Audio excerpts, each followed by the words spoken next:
All right, guys, welcome back to the podcast. It's episode 20 of Adapting to Change. I'm joined once again by our glamorous co-host, Paul Howard, regular fixture now. Thanks, Alex. And we have an in-studio guest, one of our colleagues from Leeds Dock, Mr. Daniel Nkrumah. Thank you very much. Morning, how are you, Daniel? You all right? I'm very good. And you? Yeah, good, mate. Really good. Thank you. Good. You know, you're one of the first guests that's ever asked me how I am. You never do. Speak to us. That's a first. Let's crack on. Can I just say, Daniel is my equal over in Leeds. He's probably the happiest person I've ever come across. Yeah. Oh yes. We're in competition, aren't we, mate? You just everything. You're just infectious. I think I'll win. I'll let you win that, mate. Yeah. Okay. Yeah. So the reason why we've asked you to come on, Daniel, is twofold. So when we first started the podcast, one of the main aims was to get people on to talk, colleagues, to share their stories and to kind of champion Adapt. And we've done that a little bit. We've had obviously yourself on, Paul, in one of the original episodes. Andy Aaron has been on as well with Barry. And that's probably, and Luke as well. Yeah.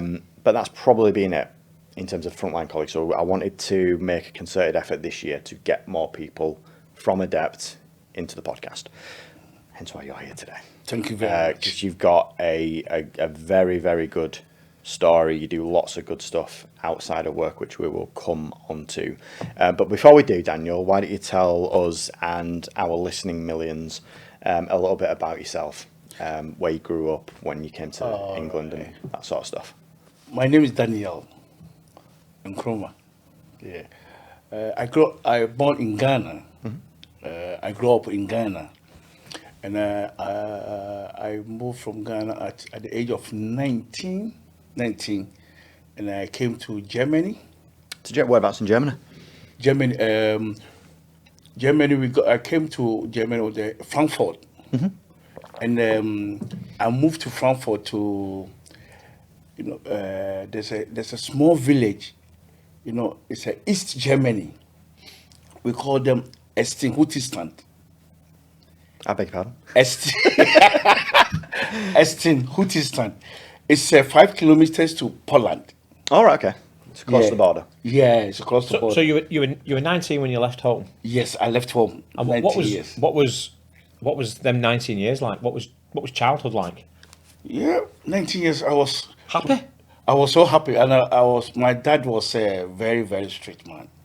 My dad is absolute strict man. I was very bad boy. Yeah, I was. So me and my dad, we didn't click. What about in later life? Did you get on well later in life, or was it while you were a naughty teenager? Yeah, it was so bad. I don't stay home, and I'm the one. I drive my dad to work. And I didn't stay home.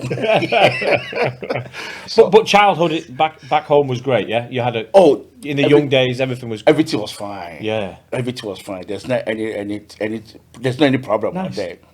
So one day I decided with my friend, no, I don't want to stay here with my family, and because I have to my dad have a lot of children. So how many brothers and sisters have you got? I got in my own mom, I have 8. Eight siblings. Yeah. Wow. 8.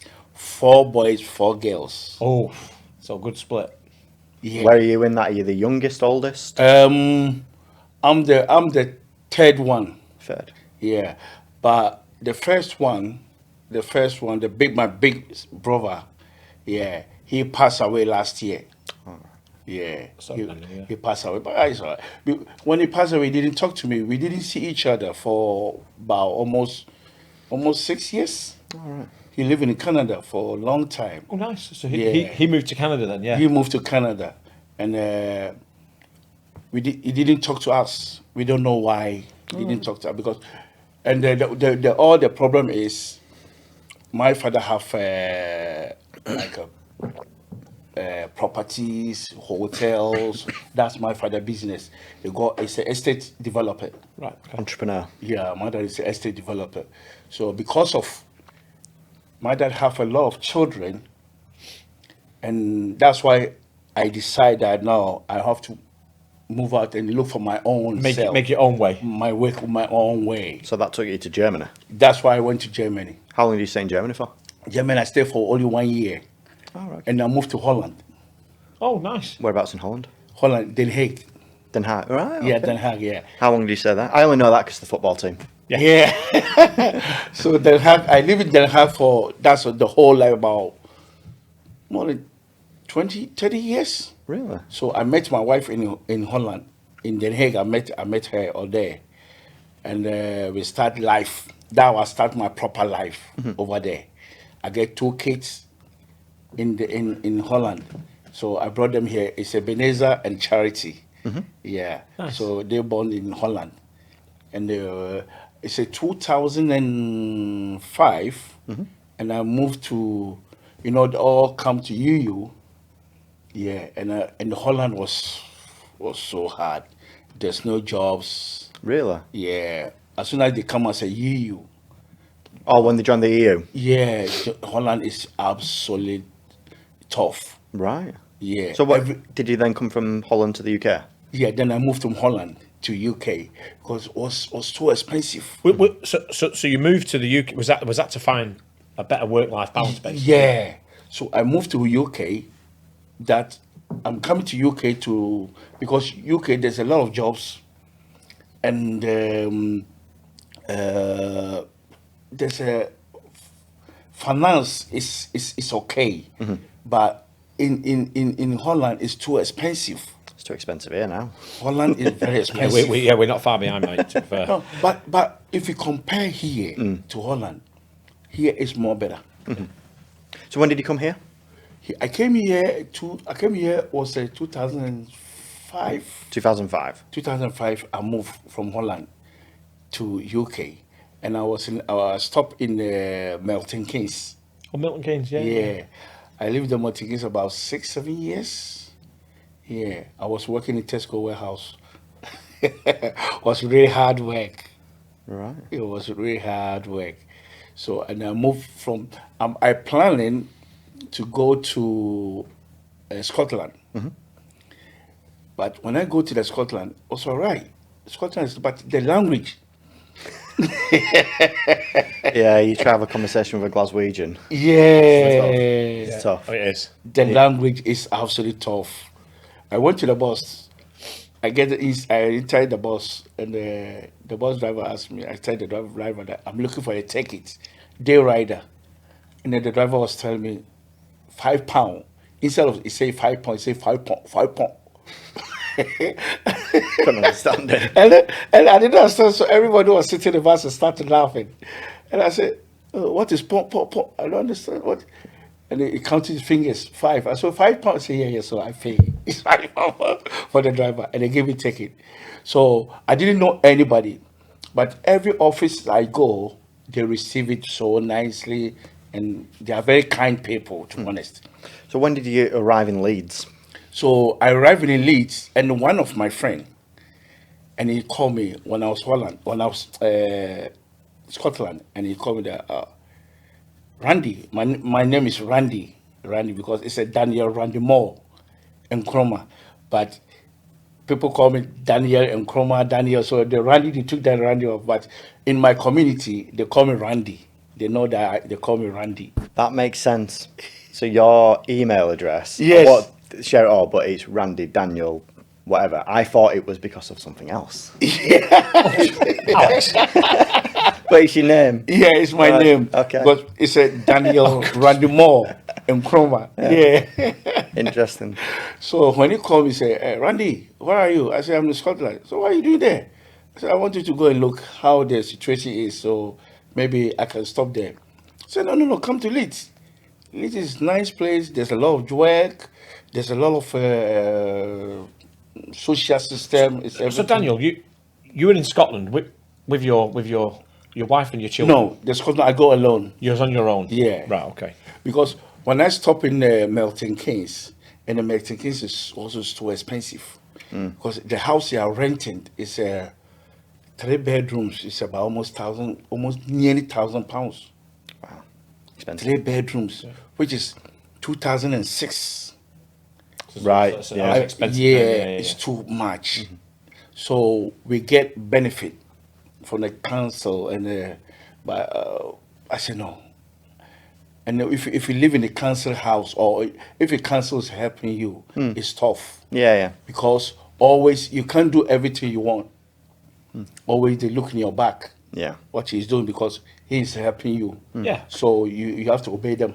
Yeah. So you went Scotland and then down to Leeds. Yes. So I went to Scotland, and my friend told me that Leeds is better. So I came to Leeds, and I said, "Oh, all right, Leeds is okay. There's a lot of jobs." So when he took me to the job center, within 2 days, it's about 10 jobs are calling me here and there and there. Everybody. I said, "Oh, okay, all right." So I got a job in Leeds, and I stopped over there, and I said, "Okay, I have to move all my family to Leeds." So unfortunately, so I work about 3-4 months, and I get a council house. So the council house and everything. So I put myself on cleaning because my English is not so good. My reading also is not so good. So because of I don't want stress, so I said I have to do the cleaning to support myself. Yeah, So when was this, roughly? that one was 2010. 10. Was that down at Leeds Docks? No, Leeds Dog. I came to Leeds Dog was 2016. Right, okay. Yeah, 2016. So you've And been... I moved. Go on, sorry. Then I go to I start to work from the Leeds Dog, because before Leeds Dog was somebody was taking over. I worked for one of the company. I forget his name. It was a clinic company. Also, I'm working with them, and they moved to the Leeds Dog, and I worked there with I think 2 years, and Adept take over. Yeah. Yeah, and I work for Adept up to date. What strikes me there, just listening to that story, is you've travelled Yeah. to better yourself every time, and to better your family every Yes. Yes. time. And it's all about work. All It's the all about earning the money. all the work and the money. That's your drive. That's my all position. That's my drive. And Alex, it comes. Alex, sorry, Daniel. Daniel. I'm sure Alex agrees. It Yeah. comes across like that. The amount of times we've had interaction now, and Yeah. you're very positive. You're always smiling. you know, you embrace me every time we see each other. Oh, which is, thank you. Which is lovely. You know, and you're the same kind of person as me, where you don't like seeing anyone fail, do you? Your whole purpose is about that positivity, helping everyone else. Exactly. Yeah, and I love that in you. For my life, I don't want anybody be too upset. Yeah, yeah, I see that. And everybody have a problem. It doesn't mean that all the time I'm laughing. I don't have a problem. I have a problem. Everybody have a problem, but my problem, I keep it Yeah, home and I'm come to work, because I don't want my problem to affect somebody, because it's like what now when he say all the time when he see me is happy. So one day when when he see me, Daniel, morning, you see, he's going to be shocked. I would. Yeah, oh, Daniel, why Daniel is like that? You try to come to me, Daniel, are you okay? Yeah, I'm okay. Okay, no, let me go back. You see, I don't want that. If I have a problem, I keep my problem home. I come to work. I make everybody happy. Maybe the time I'm going home, I forgot my problem. I love that, Daniel. It's a good way to learn. But I tell you what, you could tell me any problems, mate. Anything. Yeah, because if you do that, it helps you. It helps you all the time. Yeah, it does. It helps your brain. Yeah. It helps your life anyway. So for me, I don't want to take my problem to work anytime. That's why anytime I have it, if I have a problem, say no, I'm going to work. I put the problem in my room. I lock it up. I'm going to work. It's a good attitude to have. It is a great attitude. It's a happy day, because make sure you don't. If you take your problem at work, you can do something terrible Yeah. before realize that, oh, it's me. I do that. Now it's too late. So make sure work is work. Absolutely. If you have any problem, keep your problem at home. Come to work. As soon as you are working, you are laughing, you are talking, you are keeping something away. Yeah. If you need advice, you can, Paul, I got a problem. What is the problem? This and this. Do you think you can give me advice? You understand what I mean? Yeah. That helps more absolutely. than you are bringing your problem from your home to work and affect people and you pushing people away from you. Yeah, no, maybe that day somebody is coming to you. Somebody is coming for maybe good thing to you. He's come to tell you something happy, something sweet, but that day you are driving the person away. So for me, I don't. I always. I know, mate. I know how positive you are. It's great, honestly. I often refer to you as our best recruiter, because fast forward to today, a lot of your extended family are Adept employees as well. So we've got, I know we've had Joyce previously who worked for us. She was your niece. Yeah. She's moved on to different things now, but we've got your boy, Yao. He worked for us. Who else have you got on the payroll? I want all my family come to, because Adept is very good company, to be honest. It's not been paid to say that, by the way. Oh, okay. But I see. I mean, you've got Yao. You've got who else works for us? I brought Yao, and I brought Kofi, and I brought Joyce, and what else? I think I brought about 8 Over the years. Yeah. And I've got to ask, and do they all believe the same thing as you? They all love Adept as well?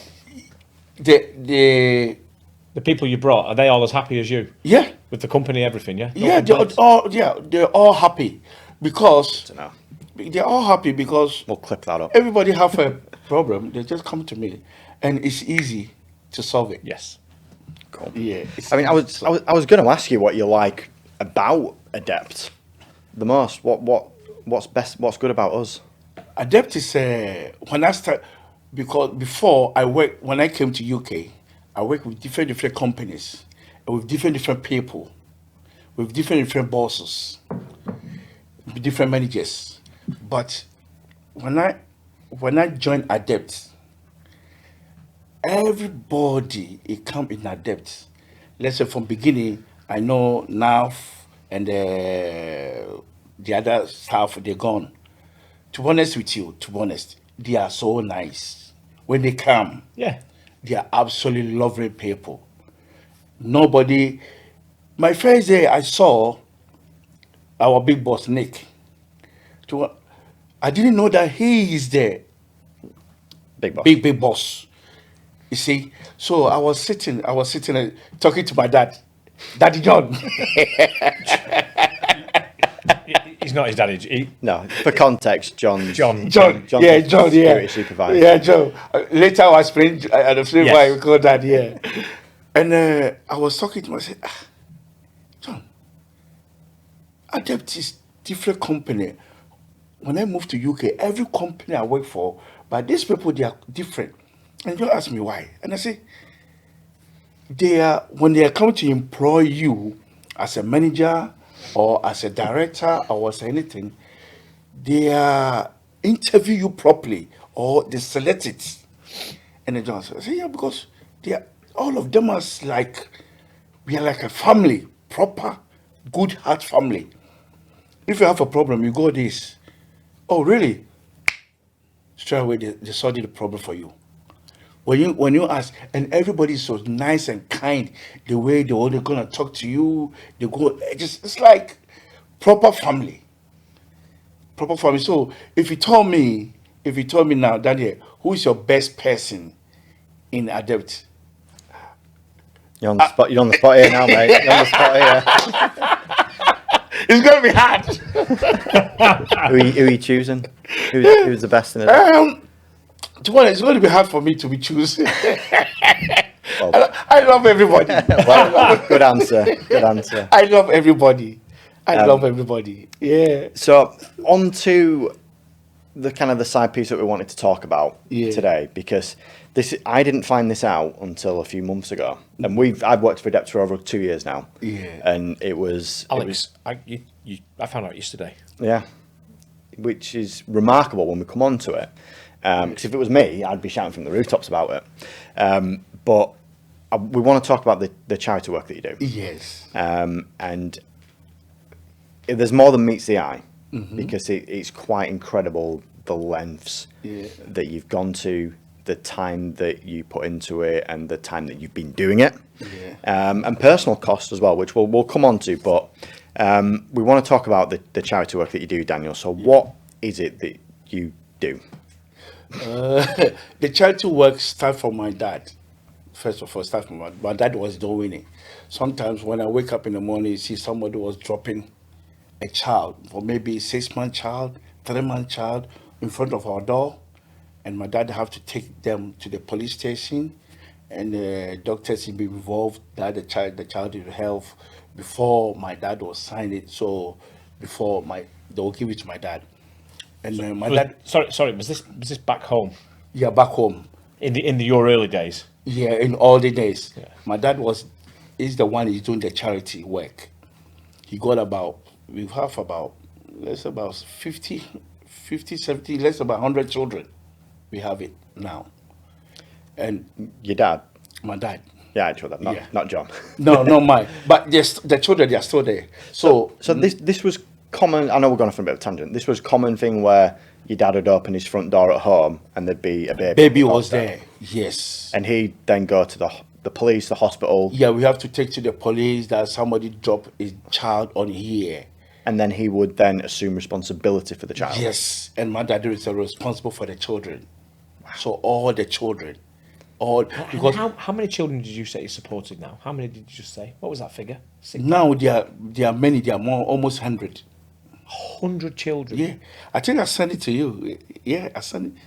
Yeah, and now, when my dad passed away, where we have to send all the children to. It's very hard decision that we have to, because my dad is responsible, and he is gone. So all the children, they are in stock. All of them are there, and we can't put all of them in street. So what you have to do? So I stand it. So it was so when your dad passed away, you then almost became that figurehead. Yes. And took over where your dad left off. Exactly. Right. Okay. Exactly. So what did you do then with all the children? So the children, they depend on my wage. Right. Yeah. So you're supporting your family here. Yes. You've got how many children here? In here, normally the children, they live with me, the 4. You've got 4 blood Yeah, children. 4, your children. Yeah. And then you've got close to 100 And 100. back in Ghana that you're supporting. Yeah. That's why I took the clothes. Sometimes every clothes, I took it. So at this point when your dad died, so because what you told me was you have like a shipping container. Yeah. And you fill that Yes. with anything. I sent it to you. Yeah, you sent me the picture. We'll overlay it in the podcast, but you'll fill it with clothes, shoes, anything, everything, TVs, everything. Anything you can get your hands on. Everything I get, I put in a container. And then you send that. I send that. You said you did that about twice a year? Twice a year. The one is already gone, already is in the Ghana. Yeah. So, honestly, I'm sat here, I'm absolutely... It's crazy. It's wild. I never knew until a couple of months ago. Are you paying for this? I pay for this. The one is gone. Shipping was together with the shipping and the taking out from the port in Ghana. Everything cost me 6,000, almost 7,000 pounds. £7,000 shipping taxes. It's a container. Yeah, And you're paying for that? I pay for it. Twice a year. Yeah, twice a year. Last year, the one is have to go to the one is go Ghana and the one is going to the Burundi is still here because I don't have money yet, so I keep it because but I didn't get help from anybody. But some people try to be helping me, but because of what I hear from the back, because some people say, "Oh, I'm doing charity," but end of the day they keep money in their pocket. Some say I do this, and they keep the money in their pocket because I've seen a lot of things in the TV, and they jail some people, and so for me, there's another one, one TV station. It's in a, I think they moved all out. You remember? Oh, Leeds Dot Dock. 29. Yeah. Yeah. They told me that they want. I give them address and everything. They check. They go cross check and everything. They know that what I'm saying is true. But because of that, the back sound, and I said that now, if you want to help, I give you the number and everything. You can send stuff to that. Exactly, but don't give it to me. Yeah. You see? You're doing it yourself. Yeah. So how long have you been doing this for? My father passed away in 2011. So best part of 14 years? Yes, so I do this 2 containers a year? 2 containers a year. 14 years? Yeah. $6 grand a time? That's a lot of money. That's why. Great. That's why you're always working. I'm working like a horse. Now you're getting me down. So I mean, and it's not just the containers either, is it? Because there's schools being built. Yeah. Oh yeah. So tell us about the schools. I built a school. I built a school. Yeah. In Ghana. In Ghana, I built the hostels. Also, For the children staying. yeah, the children can have some place to stay. Have we got pictures of those? Yeah. Yeah, we've got. Yeah. Well, again, we'll overlay this. Yeah. Over. I built everything, because before was when I go to Ghana, I feel why? And you know the good thing. Sorry, Daniel. When is the last time you went back home? Which is Was it last year or the year before? no, I think 4 years ago. Was it 4 years? Yeah, 4 years ago. Is the reason you've not been because of the cost involved? Yeah, because when I'm sitting down and I say, oh, the ticket it cost me about £1,200 or £1,300. Okay, and when I planned for that, within 3 days, 4 days, oh, Daniel, some the one of our children are sick. Oh, we need this, we need that. We don't have a books. We don't have so that ticket It's a waste of Can be money for used you. better yes, elsewhere. I have to send to them. You were saying though this morning you're hoping to go back this year. Yeah, And see. Yeah. You know everything. So, I mean, how is it just the one school that you've got built at the moment? Yeah, at the moment now one school is built. How many kids does that? How many kids benefit from that? How many kids go to that school? It's a lot. It's about a lot of kids are benefit. Let's say roughly, let me say about 70, 80 kids are benefit of it Every year. every year. And that's a returning cycle, Yeah, obviously, because the every kids year, go through yeah. school. That's incredible. That's So incredible. every And month- that's your work. You've helped fund Yes, every month my salary comes. I have to send about £7,000 to £1,000 each month. You send £700 to £1,000 back Every home each month for them. that. That's incredible. before you even pay your house rent, your bills. I manage. That's why you've got all your family working for Adept, isn't it? Yes. One collective pool. Because somebody needed it. That's amazing. That's amazing. So, Because- Sorry, can I? fire away, mate. Yeah, fire away. I could not afford to lose, and I could not afford to lose £700 or £1,000 a month out of my wage. I could not. I'm just putting that in context, Daniel. I could not, and I know you. I don't know how you do it. I don't want to know how you do it because I'm guessing that I know how much you work. Just trying to all put that into legal, by the way. context. It's all legal. Of course, it's all legal. Yeah, it's not. What I'm getting at is, I didn't know any of that. I didn't know any of that. Only the bit you told me about the containers. Yeah. This is Yeah. insane. It's incredible. £700 a month minimum Yeah. back home. Yeah, every each month. Daniel, less, that's incredible. 500 less, not less than £500 every It's each month. incredible. And you've been doing this for nearly Yeah, 15 years. since my father. Daniel, you could have. You talk about your dad had all these houses. Yeah. You could have an abundance of houses and be selfish and just look after yourself, but you're looking after a But full community back home. yeah, but you know something? It's like now it's inside my heart. You see, it's inside my heart. When I see the kids, I was so happy. Sometimes when I go home, and they send a video, and I was watching the kids like this, and their kids is playing their, and I was I mean, it's giving them a kickstart and a chance. yeah. So, See. so what's the future plans, mate? Is there plans for another school? Is there? Are you Yeah. going to carry on the containers for years to come? What Yeah, are you thinking? my future plan is, I'm trying to build another schools and host it for them. So because now, Is that in the same village, or is that like nearby, or a different area? No, it's different. It's the same area. It's But like we just got a the new- land. Yeah. Yeah, So we just another school, more it's accommodation. more classrooms, more like the place they can sleep.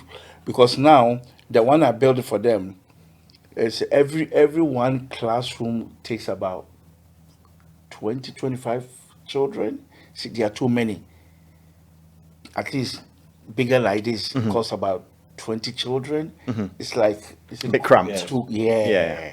And I don't want that because now it's like when the weather change, people are getting sick, cough, and I don't want that. And always that one is always a problem.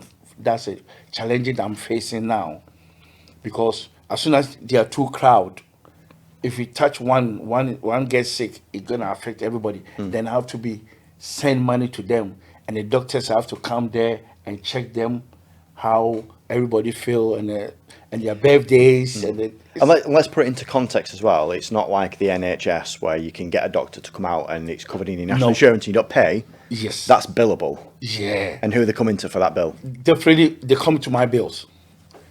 In Ghana, we don't have NHS. If you have money, you go hospital, you get treatment. If you don't have money, you die. I think there's your podcast trailer. That's crazy, isn't it? Yeah, in Wild. Africa, in Ghana, let's say Wild. Ghana, if you don't have money, if you headache, if you paracetamol, you can't get paracetamol, you die. So, I mean, like literally, not to sensationalise, but these people are literally relying on your goodwill. Exactly. Absolutely. And it's a case of life and death in some Yeah. instances. Yeah. Daniel, And you're in a wow. different, you're Honestly. thousands of miles away. It's incredible. It's incredible. The fact that he's not been there for 4 years Yeah. because he can't I can't go. buy a ticket Yes. because he needs to use that money to keep the community going.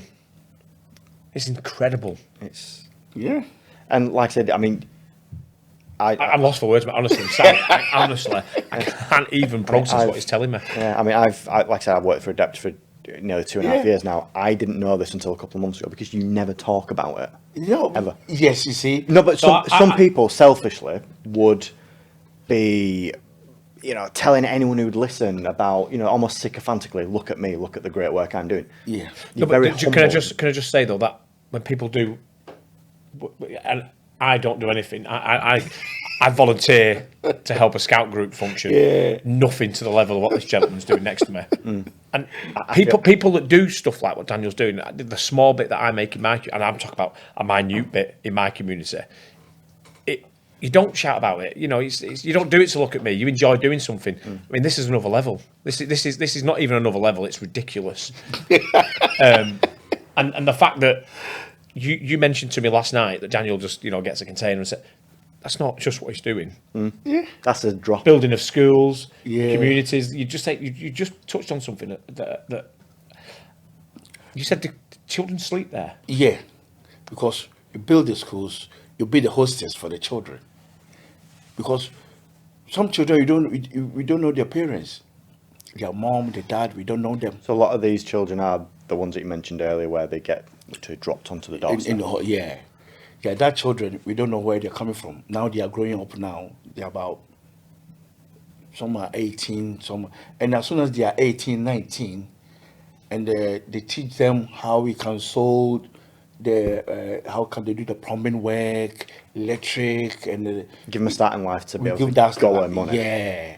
So as soon as you grow up like 18, 19, 20, and some companies take them and they use them and pay them. And And then you're moving on to the next group of children. Yes, another children of. It's wild. Yeah. It's Daniel, wild. we've just been talking early in this conversation. You talk about problem at home, and you come to work, and you're this, and the only Daniel I've known is this infectious guy that's just got a big smile and a big laugh. That's me. And in the back of your head, you're doing all this. I do all that. And you know you need to, because if you're off work sick, Daniel, you don't get paid. Exactly. But So if you become ill, that's going to obviously not just affect your family. That's going to affect it's going to affect them. what you're doing back home. Because when I'm ill now, my family, they are here. It's not going to affect them. It's going to affect the children when they're back home. Because I'm the one they depend on me. Yeah, of course. And I'm ill. Who's gonna feed them? You see, it's gonna be more problem. So that's why always I pray to God that God have to give me good strength and good health to work. And I'm happy. It's crazy. I hope they've got a statue of you in this village. But interestingly, just again, Yes. we'll overlay it in the podcast. I don't know if you saw it, but Alex Webb from Form, who looks after Leeds Dock, or helps Steve look after Leeds Dock. I can't remember what his exact role is, but they get a big Christmas tree every year, and the decorative star at the top of the table was you. Yeah. Got it embossed on there like a wooden star. Well, no, I didn't know what. So they took me. I said, Daniel, oh no. I said, who is there? It was him. That picture looks like me. Definitely deserving. Oh, thank you so Pride of much. Britain award. Never mind a star. This is phenomenal, mate. Honestly, It's- honestly, wow. Incredible. Yeah, But again, this is, sorry to interrupt, this is why, things like this is why. Did you know all of this? No, not to the level. I knew parts and I knew elements of it up to a couple of months ago. And then John's given me a little bit more information.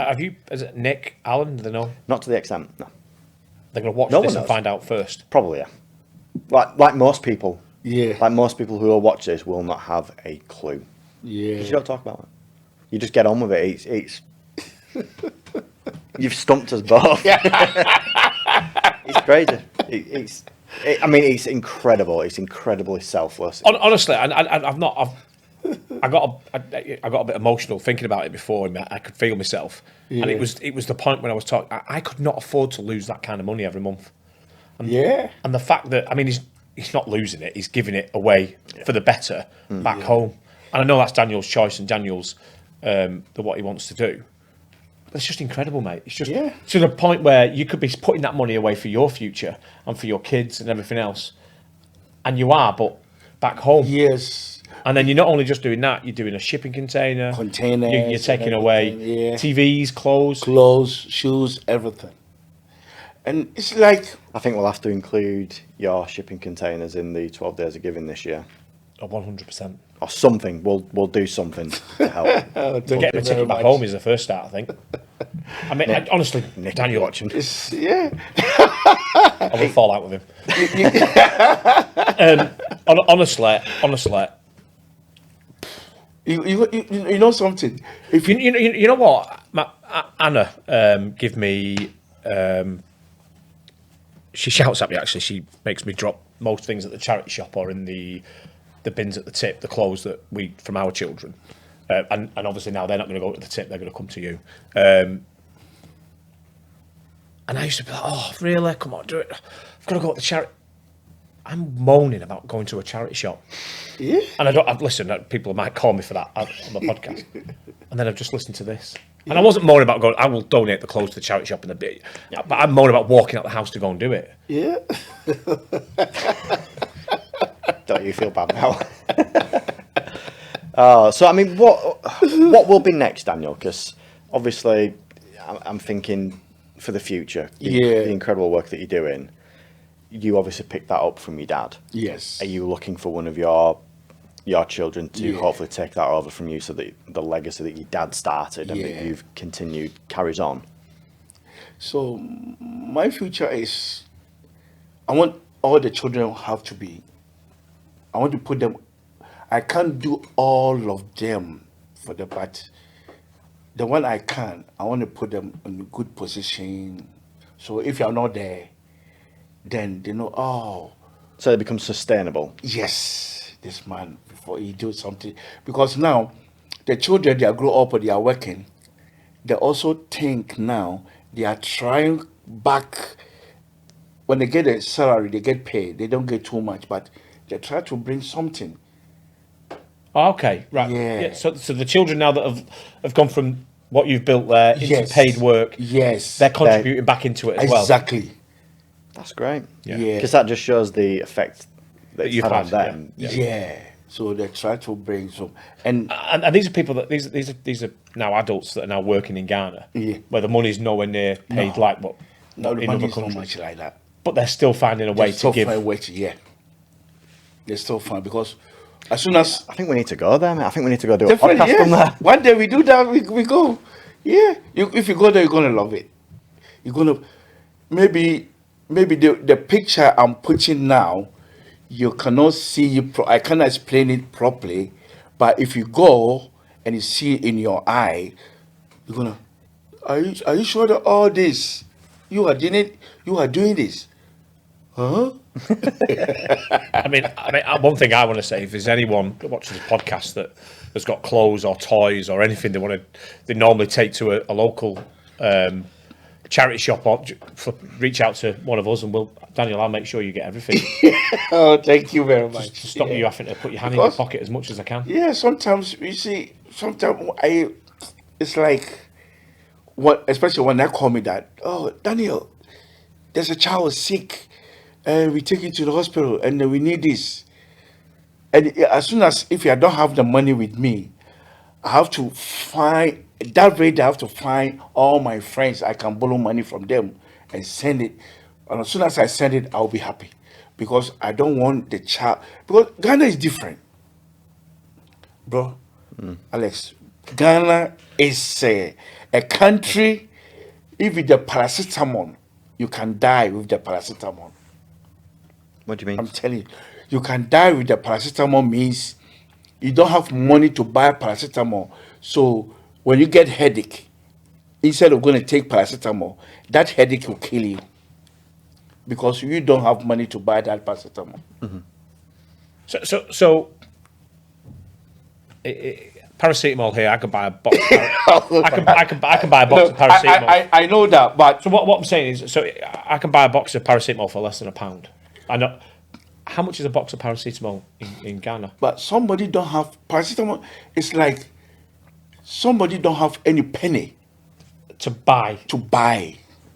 Paracetamol is there, but some people Can't buy it. can't buy. So they just have to suffer.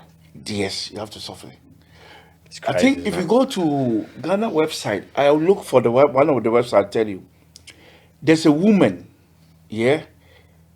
She get car accident, and they took all of them to the hospital. Yeah, I was so sad.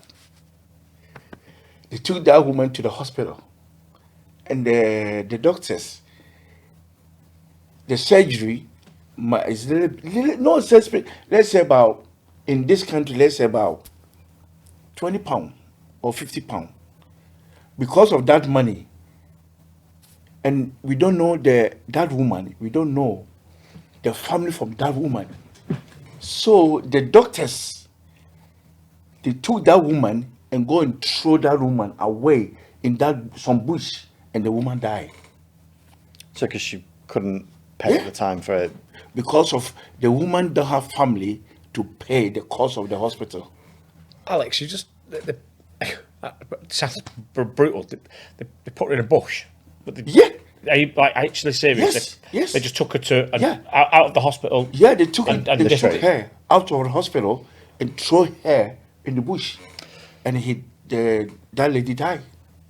So the work that True you story. So, Yeah, true story. I'll look for the website and I'll bring you. You go there and see it. so True story. So True it just story. kind of puts into perspective the work Yeah. that you're doing.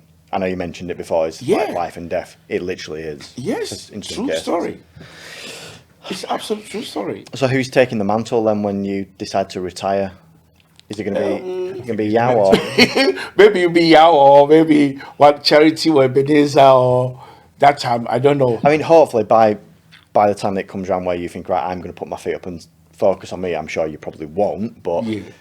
hopefully it's more sustainable with like the kids coming through your system, if you will, and they're giving back and maybe taking a little bit of the burden off of you. Hopefully that continues, and you can relax a bit and enjoy life.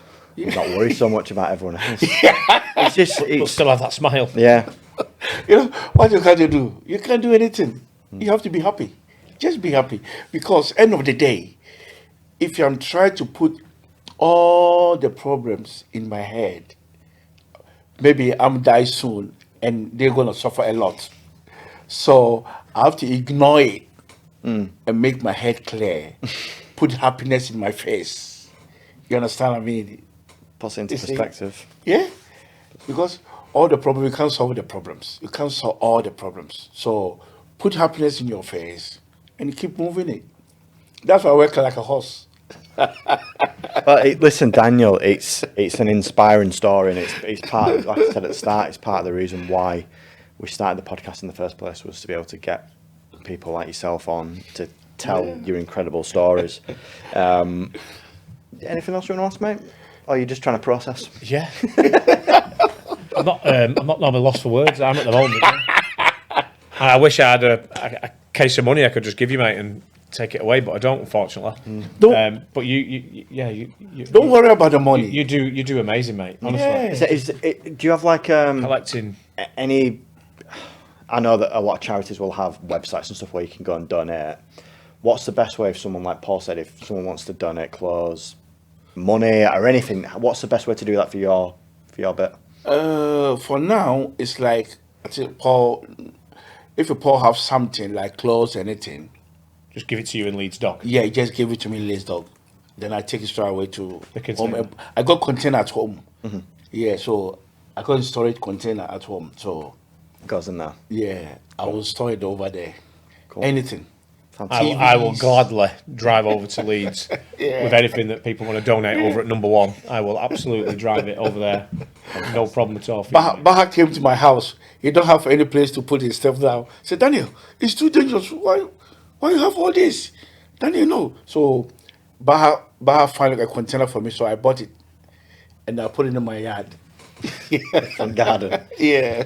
Is that what happens? And then you fill that container, Yes. and then they come and collect it and ship Collect it for you. Yes. And that's where that £6,000 expense Yeah. comes from. Yeah, that's his times comes from. It's wild. Yeah. It's wild. Well, listen, Daniel. I mean, we'll wrap it up there, and we'll try and go and get through the rest of our day wondering how the hell you do it. But thank you so much for coming on and sharing your story, problem. mate. It's superb, and I hope I loved you before, mate. I love you even more. I love you so much, bro. if anyone's ever down at Leeds Docks during the week, I'm sure if you wander around for long enough, you'll find Daniel somewhere. Say hello to him, and it'll make your day a lot better. And we'll close there, mate. Again, Paul, thank you for. Thank you, Daniel, for sharing that. Thank you very much to bring me here to say my, how do you say, my Share your story. It's my story. It's inspiring, mate. Thank you very much. It's genuinely inspiring. So thank you so much for that. And we'll see you guys next time.